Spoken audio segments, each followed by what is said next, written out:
আসসালামু আলাইকুম ভিউয়ার্স, আমি এখন রোস্টেড গার্লিক পটেটোস রেসিপিটি করে দেখাবো। এটি সকালে অথবা বিকেলে যে কোনো সময় খাওয়া যায়। মজাদার এই রেসিপিটির জন্য মিডিয়াম সাইজের 5টি আলু এরকম কাট করে নিয়েছি।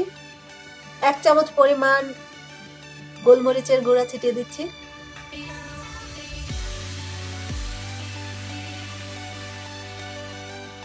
এক চামচ লবণ দিয়ে দিচ্ছি। 1 টেবিল চামচ অলিভ অয়েল দিয়ে দিচ্ছি। অলিভ অয়েলটা স্বাস্থ্যের জন্য খুবই ভালো। আধা চামচ চিলি ফ্লেক্স অর্থাৎ শুকনো মরিচ তেলে হাতে গুঁড়ো করে নিয়েছি। ভালোভাবে মিক্স করে নিতে হবে।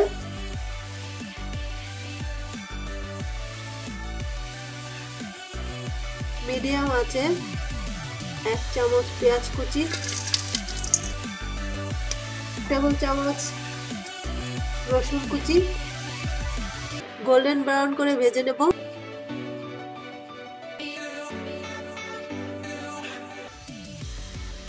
গোল্ডেন ব্রাউন করার পর 2 চামচ ভিনেগার আর 3 টেবিল স্পুন পানি দিয়ে দেব।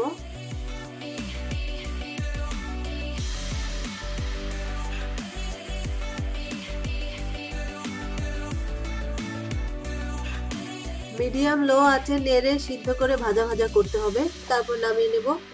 1 টেবিল চামচ বাটার, 1 টেবিল চামচ পাসলি পাতা কুচি দিয়ে দেব। পাসলি পাতা না থাকলে ধনে পাতা কুচি দেওয়া যাবে।